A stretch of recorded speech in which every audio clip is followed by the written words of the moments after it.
De hablar sobre el Perú y uno de los aspectos más importantes de nuestra vida pública, que es el proceso electoral, y eso nos lleva directamente a las decisiones que viene tomando el Jurado Nacional de Elecciones. Es la autoridad máxima, suprema e inapelable que toma decisiones sobre el proceso electoral y que ha tomado ayer durante una reunión de una sesión del Pleno, es decir, los 5 miembros que componen el jurado. Otra sesión semejante tendrá lugar hoy, nos dirá sobre qué nuestro invitado, que es un especialista en derecho electoral, el doctor José Naupari Wong, que además de ser un abogado litigante, ha trabajado durante años, en otra época, en el Jurado Nacional de Elecciones, de manera que conoce cómo suceden las cosas por dentro y cuál es la lógica de la toma de las decisiones. Señor Naupari, muy buenos días, gracias por estar en RPP. Muchísimas gracias a usted, don Fernando. ¿Qué es lo que ha decidido respecto del partido encabezado como candidata presidencial por Marisol Perestello el Jurado Nacional de Elecciones el día de ayer? Claro, efectivamente, entre otros casos, el Jurado Nacional de Elecciones ha declarado fundado el recurso de apelación interpuesto por Primero la Gente contra una resolución que había denegado su solicitud de inscripción de lista de candidatos bajo el argumento que había sido presentado de manera extemporánea.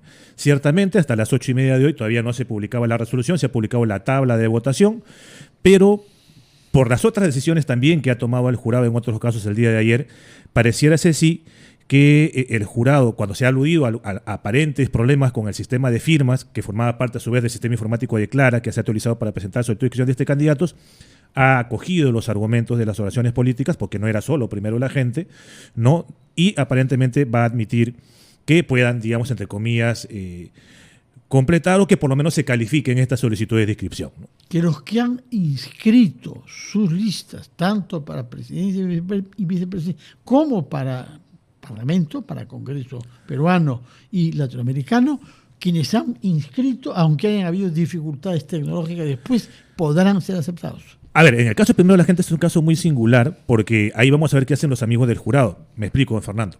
Por ejemplo, Juntos por el Perú ha interpuesto apelación lista por lista que se le ha denegado. Es más, hoy día hay varios casos de Juntos por el Perú. Salvemos al Perú también estuvo en el mismo problema, sobre si se había, en el sentido de que se había denegado las solicitudes por extemporaneidad porque habían tenido justamente estos problemas con las firmas digitales, ¿no? En el caso de Primero la Gente hay una sola apelación en principio y habrá que ver si el jurado se circunscribe a la fórmula presidencial o si, como el vicio es transversal, dice, no, ¿sabes qué? Si bien es cierto, vienes por una fórmula, te abro la cancha a todas las demás listas. El tema es que si abro la cancha a todas las demás listas, ¿cómo quedan los otros partidos que han apelado y han pagado sus tasas lista por lista? ¿Cuáles son esos otros partidos que estarían en la misma situación de ser objetados no por razones de fondo, sino simplemente por razones de temporalidad en la inscripción digital? Por lo menos Juntos por el Perú y Salvemos al Perú. Ayer, si mal no recuerdo, algunas listas de Venceremos y no recuerdo si también del Partido de los Trabajadores, por ahí en algunas de las audiencias de ayer me pareció escuchar de ello, también han tenido problemas con algunas de las listas. Claro, ciertamente Primero la Gente ha sido el más crítico porque creo que es el que tiene más listas que no ha llegado a presentar, ¿no? Juntos por el Perú también tiene un número importante de listas que no logró presentar. Bueno, por otra parte, hay otros partidos que tienen también temas que ventilar ante el Jurado Nacional de Elecciones. Uno de ellos es, por ejemplo, Avanza País, que presenta la candidatura del general Williams, pero también Renovación Popular. Tenemos el caso del partido del señor Vizcarra, hermano del expresidente. Tenemos el caso de algunas listas parlamentarias del APRA. Tenemos el caso de la fiscal Sandra Castro del Partido Morado. ¿En qué estamos respecto a estos 5 casos? Claro, bueno, en el caso de Avanza País está, hasta donde recuerdo, todavía en etapa de pronunciamiento en primera instancia. Nos encontramos ante una tacha presentada contra la candidatura del señor Williams. ¿Por qué? Porque aparentemente habría una inconsistencia en el extremo relacionado con la declaración de bienes y rentas, ¿no? Esto, una vez que resuelva el jurado de tarea especial, esto es apelable por cualquiera de las dos partes, dependiendo del sentido de la decisión. En el caso de la tacha contra la candidatura presidencial del señor Rafael López Aliaga, se plantearon 2 tachas, las 2 tachas fueron denegadas. Entiendo que una de las 2 tachas se ha apelado.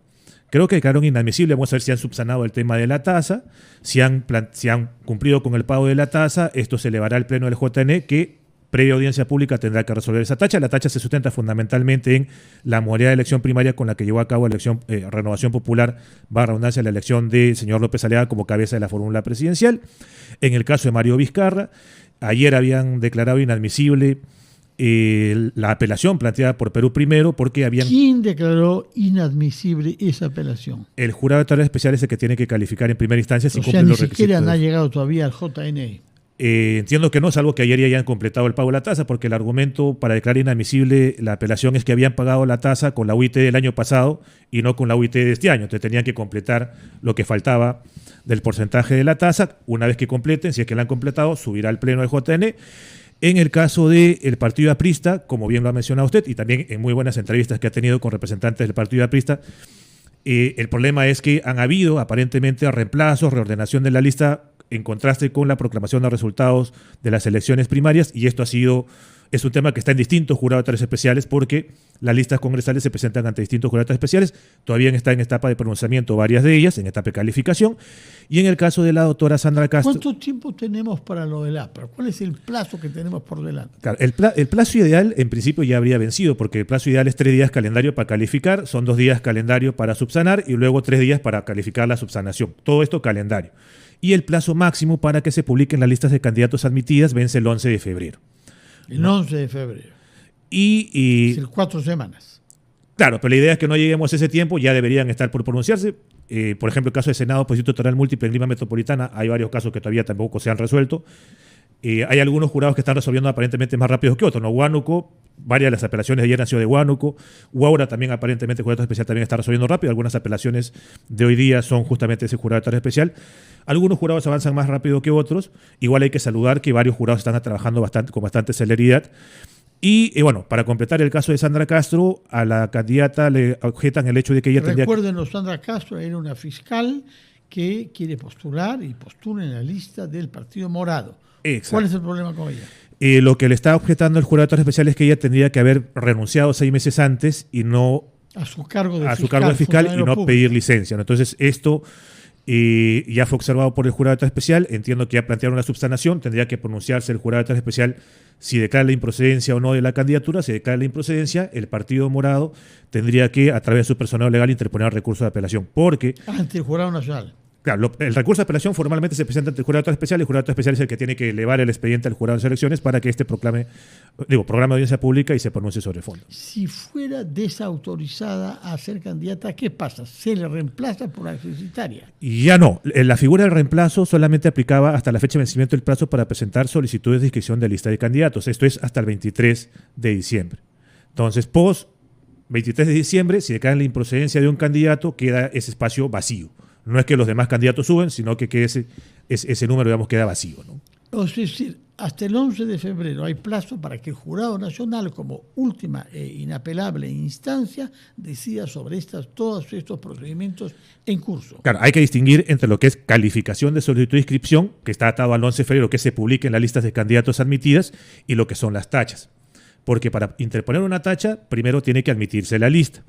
¿Por qué es importante, don Fernando, distinguir ello? Porque el plazo para que se resuelvan las tachas y exclusiones vence el 13 de marzo, mientras que el plazo para que se publiquen las listas de candidatos admitidas, que está vinculada con la calificación de la solicitud de inscripción, vence el 11 de febrero. Por ejemplo, el 11 de febrero también vence el plazo para que los candidatos renuncien a sus candidaturas y para que los partidos políticos retiren eventualmente algunas listas de candidatos si estiman convenientes. Por ejemplo, en el Parlamento andino, que no tiene incidencia en las causales de cancelación, podrían retirarlo. En la fórmula presidencial, que no incide en la causal de cancelación, también podrían algunos partidos políticos decidir retirar sus fórmulas presidenciales. De acuerdo. Por otra parte, hay un tema que ha dado lugar a cierto debate, que es el voto digital.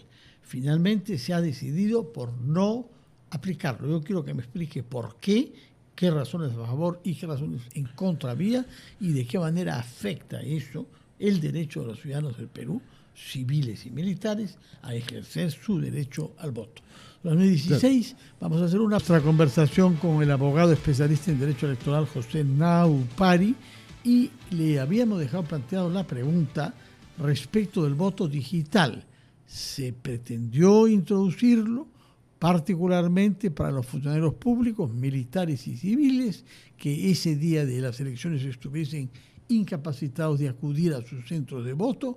Finalmente, el Jurado Nacional de Elecciones consideró que las condiciones tecnológicas no estaban garantizadas para que el voto se haga de una manera correcta. Explíquenos, por favor, qué argumentos hubo a favor y qué argumentos primaron contra. Claro, efectivamente, don Fernando, el argumento fundamentalmente a favor era optimizar el derecho a elegir de los ciudadanos, que efectivamente acercar, digamos, el derecho de sufragio activo a la ciudadanía, y fundamentalmente los argumentos en contra, como bien lo ha descrito, era que el software, al momento en que, digamos, estaba objeto de auditoría o de fiscalización por parte del jurado, no ofrecía las garantías vinculadas justamente al voto secreto o al voto libre, ¿no? Y aparte de ello, también está evidentemente un fundamento, si se quiere, sociológico, en el sentido de que para poder implementar el voto digital también teníamos que tener una cultura de respeto y de confianza en los resultados electorales. Con últimos procesos electorales que se han definido con muy poco margen de votos, incorporar un voto digital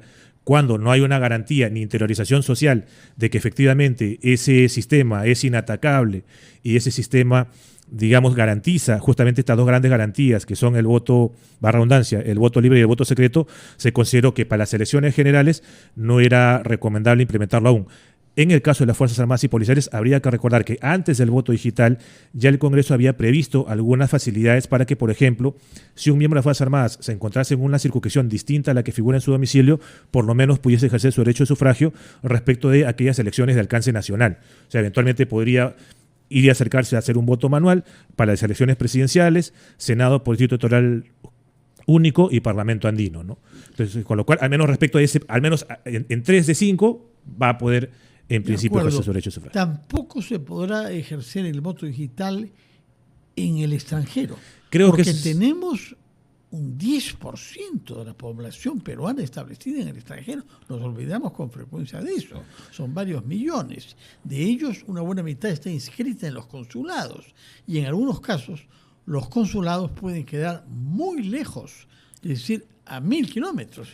Exacto, eso es lo que más duele quizás, digamos, o lo que más va a tener que ser el trabajo los amigos del jurado de explicarle justamente a este sector de la población, que es más de 1.200.000, se ha incrementado casi 200.000, si mal no recuerdo, del 2021 al 2026, de por qué es que no se ha implementado el voto digital, para ellos al menos, ¿no?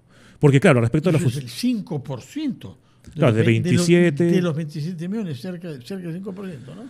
Claro, entonces creo que ahí es donde está el trabajo, porque podría, digamos, haber algún tipo de suspicacia en torno a los funcionarios públicos, pero respecto de los peruanos residentes en el exterior, ojalá que eventualmente para el 2031 ya podamos tener precisamente el voto digital, pero con las garantías respectivas, evidentemente, para el voto libre y el voto secreto, ¿no? De acuerdo. Ahora bien, ahora se ha planteado un problema. Anoche aquí en RPP hemos recibido al ex congresista y ex alcalde de Andahuaylas, que era una persona que estaba vinculada con el partido Ahora Nación del señor López Chao, y que vino a sostener que López Chao había deliberadamente omitido señalar en su hoja de vida que había estado preso en Lurigancho, mencionó incluso 2 cárceles, el año 70, y que esto era una falta y que debía ser investigado por qué había estado preso y debía ser explicado. Hay un comunicado del partido, entre tanto, sosteniendo que se trata de una cárcel por haber participado en manifestaciones contra la dictadura de la época, del año 70, y que ha sido objeto de una amnistía. Más tarde, cuando usted se haya ido, vamos a recibir para ejercer un derecho de réplica al señor Kevin Román, que es del partido político Ahora Nación, y que desde Apurímac, que es la circunscripción desde la que habla y en la que quiso postular como senador el señor Villanueva, nos dará su punto de vista. Pero denos el marco general, claro. ¿Qué cosa es la amnistía? ¿Qué significa que una prisión no haya sido mencionada en la hoja de vida? Claro, a ver, lo primero que habría que recordar, don Fernando, es que la única obligación está vinculada con declarar, digamos, sentencias que hayan tenido la calidad de cosa juzgada por delitos dolosos. Uno puede haber estado recluido en un establecimiento penitenciario sin sentencia, comenzando por ahí. Segundo, que efectivamente la amnistía está sobre la base de una ley del Congreso. Habrá que ver en todo caso si ha habido alguna ley del Congreso que ha amnistiado a estas personas. Y claro, la regla general en principio sería que la amnistía Digamos, vamos a ver los alcances de la amnistía, ¿no? Y el indulto sí es otra cosa, ¿no? El indulto es evidentemente el perdón de la pena. Pero, en principio, el solo hecho de haber estado recluido en un establecimiento penitenciario no genera la obligación de declarar ello en la declaración jurada de hoja de vida y, en consecuencia, no es causal de exclusión su omisión. En todo caso, tendríamos que dilucidar si es que efectivamente hubo una sentencia con calidad de cosa juzgada o no. Porque si la hubo, independientemente, evidentemente, de la amnistía, tendría que haber sido declarada, ¿no?